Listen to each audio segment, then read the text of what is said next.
what are you doing to achieve what you want to do? And I was like, well, I got all these client horses in. Extreme success is the result of working hard, dreaming big, learning from failure, loyalty, persistence, and resilience. Hello and welcome to another episode of Xtreme One to Watch. We're so excited today to have Miss Rene Audsley from Cave Creek, Arizona. So it's, when did we first get to know you in Xtreme? Probably back in 2013. The first time one of my friends, I lived in Prescott at the time, and one of my friends had told me about your races. So my daughter was riding at the time, and we headed out to Salina. We love sharing these stories and get to know our Xtreme family members more. So why don't you walk us through when you started horses and from the early stage of when you got bit by the bug? Oh boy, probably when I was about 6 or 7. My mom and dad bought us our first horse, and we rode him with a string, like a thinner than a lead rope, and that was our first horse for me, my brother, and my sister. And we started doing gymkhanas, and then I got into horse shows in English. Figured out real quick that I didn't like judged events because I wanted to make sure that it was just me and a timer. So I told my dad I want to start doing some gymkhana stuff and some maybe junior high rodeo stuff. And they did not have divisional barrel races back then. There was no such thing. So probably when I was real young, me, my sister, and my brother all rode. And then it just went up through the years. It bit me. Yeah, it does, doesn't it? Definitely. Yeah, so we never get over these wonderful horses that come into our life. Tell us about your favorite all-time horse. Probably Streaky Jim. He was our first horse, the one that I just mentioned. My second favorite, I would have to say, was a horse by the name of Cat. She was Hancock. Lots of people don't really care for Hancock, but I loved them. She was not a bucker. And I filled my pro permit on her back in 2013. Wasn't quite quick enough to get checks at pro rodeo, so I gave her to my daughter, who ended up doing high school rodeo, junior high rodeo on her. She was probably my most favorite horse. Yeah, you just never get over those. And then, like you said, now you've got the next generation is coming in. Tell us a little bit about your children and how they've been involved in this sport as well. I have 3 daughters, so I was a single mom. I raised my daughters, who are the youngest is almost 23. The next one just turned 25, and then I have one that will be 27 in April. So from 1, 3, 5 years old, I raised them by myself. And then I recently got remarried a couple years ago, so I have 2 stepkids, Camille and Colby. And Camille loves horses, but she lives in another state in Idaho, so she rides when she comes down. My middle one really got bit by the bug. All 3 of my daughters rode, but really it was the middle one that ended up riding, and was very competitive. She's a great jockey, great hand, excellent work ethic. And they're all grown. They're out of the house. I'm not a grandma yet. Wouldn't mind being a grandma. We were just talking about that. It's the best job ever. Just saying, it is. It's a wonderful job. As you've looked at your life, if you could reflect back, where were some of those big crossroads for you? Crossroads. Well, a big crossroad, probably when I was 12, my mother died, and I found her. She actually committed suicide. Oh, no. And that was a huge turning point for me. My dad raised me, my brother and sister himself, and he did a phenomenal job. I would say I was a good kid.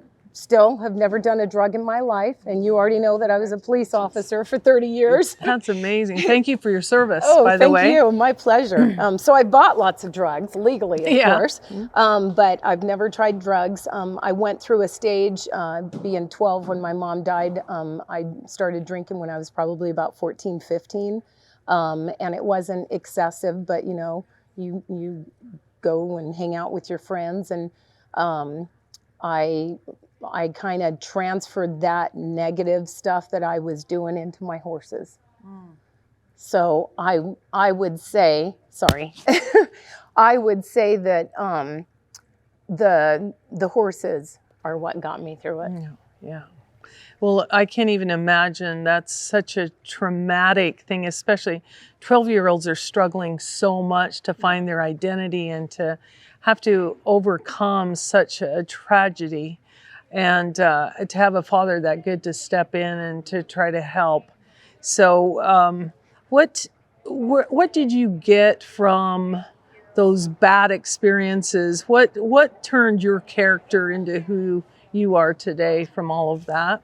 I think it's a choice. I truly believe it's a choice. Everyone has bad stuff happen to them. Everyone has traumatic things, some more than others, but even though, say, one person just has one or two bad things happen, that could be very, very negative for them. So it doesn't matter if it's been 50 or one thing.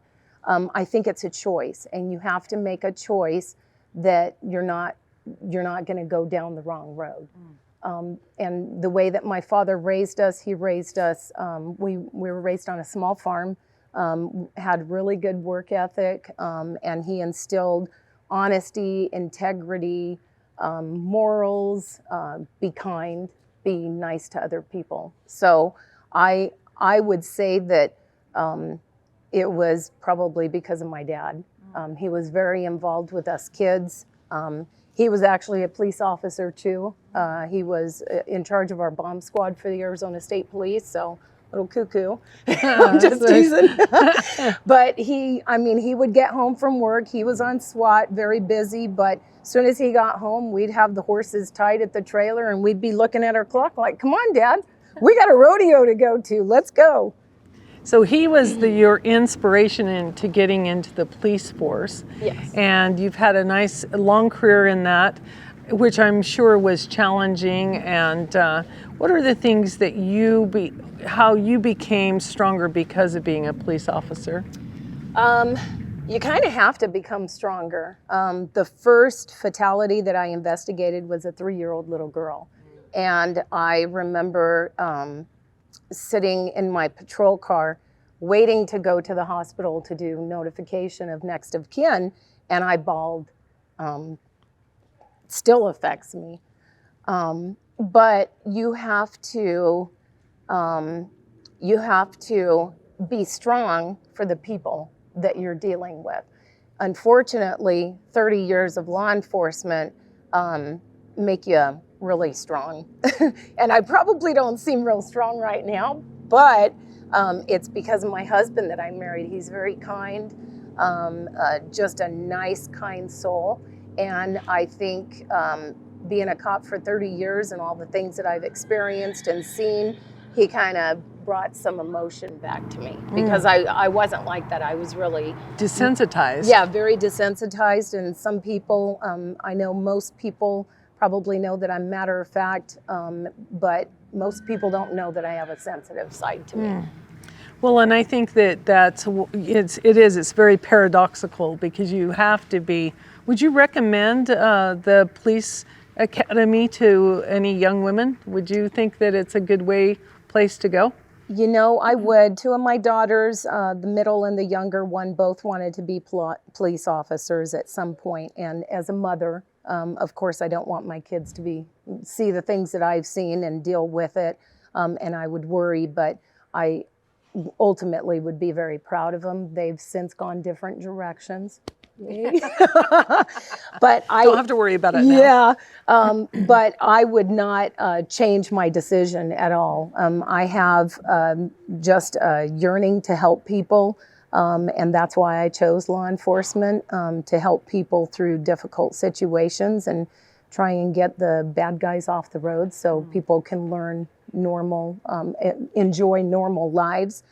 So as far as recommending women, I know some years ago, 30 years ago, it was kind of different. We didn't have a lot of female in law enforcement. We were kind of few and far between.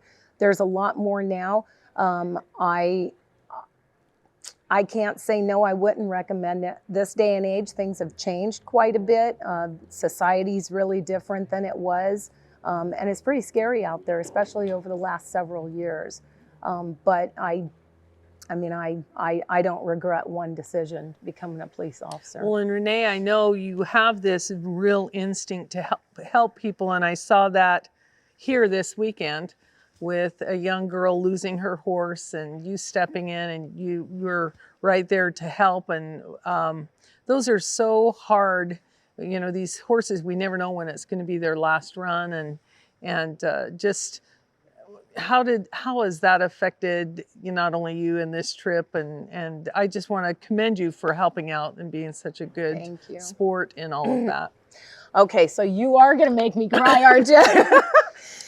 You know, I've had a lot of years to deal with the other traumatic things, but yesterday it just happened. So Grace has ridden with me since she was about 11 or 12, and her horse made a run. She tipped the first, slowed her up, got to the warm-up pen after a run, and the horse just collapsed on her. So very, very, I'm glad I was here for her. I hate to see what she was going through, but she's tough. She'll be okay. And I told her, I said, hey, it could have been a lot worse.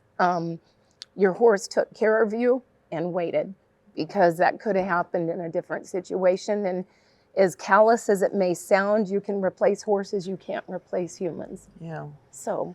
Well, and that is true. And the horse was 17 and had a big career, but you're just never ready for those kind of things. And I think that's the important thing with us as a posse, a tribe of barrel racing. This is a great community that will come together, that lifts up. There were people every which way that was trying to help, trying to assist. And one of the many wonderful things about being a part of this is the community.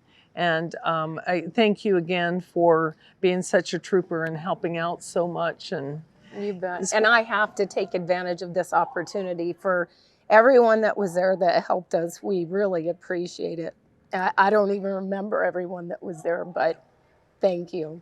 Oh, that's, and it's the sun comes up and we have to go on, but we talk about creating lifetime memories. That's not a good one, but there always is a silver lining in that because of the people that are willing to try to make things better for others. So such a tragic thing, and then hopefully Grace can get back in the game again and find some success in that. She will. Yeah, she will. So if you, I know are you a goal setter? Do you have big goals that you still want to achieve in life? I do. I am a goal setter. In fact, everyone that walks by the back of my trailer looks at how organized and anal I am, and it kind of makes me giggle. I do. I have goals. I used to ride other people's horses probably 2-3 years ago.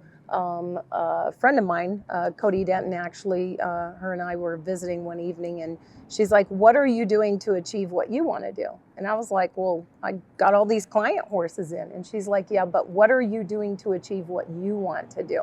Because people that ride other people's horses, they're going to go back to the owner at some point, and you don't get to always enjoy that for as long as you like to. So I didn't really like what she had to say at first, but I thought, okay, thank you. I needed to hear that. So I started changing what I was doing. Prior to me getting my own horses, my good horses would go to my daughters because that's what needed to happen.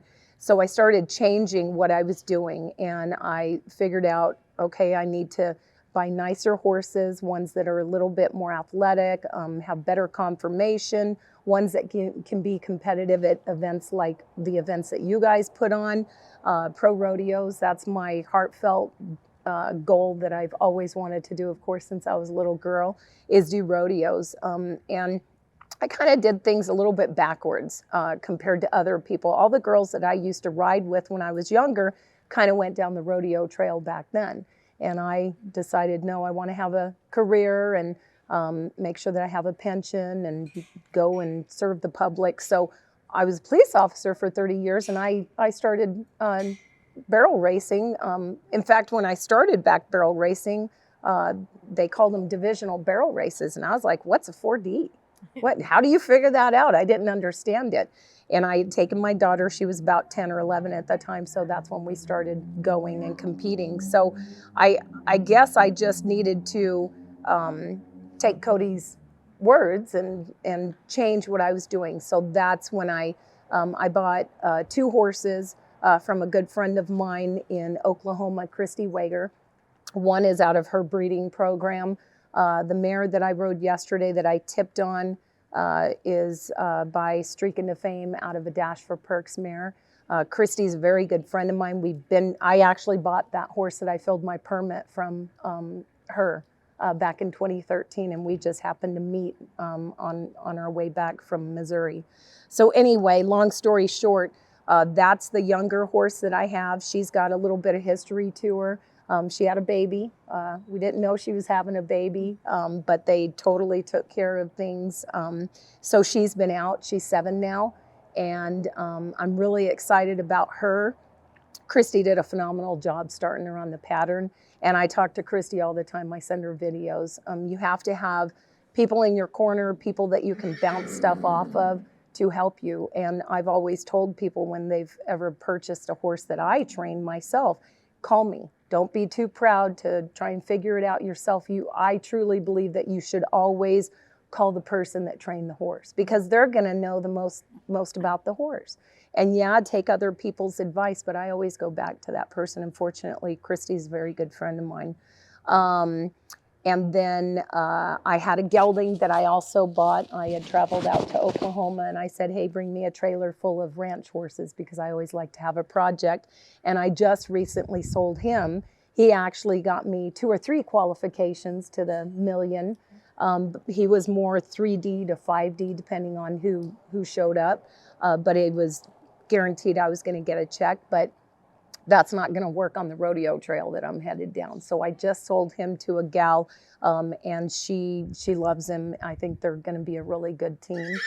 And then I just got my yellow mare, the Palomino Fiona.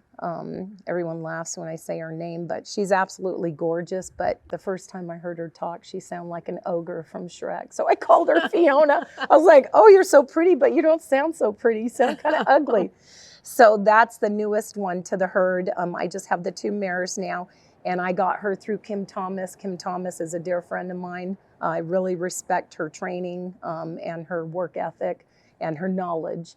And this horse came originally from Florida. The owner, Miss Blayton, I keep in contact with her on Facebook. They bred and raised the horse.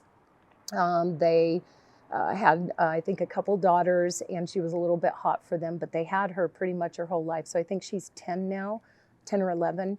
And they sold her a couple years ago to a high school kid because they had just done like regular kid stuff on her.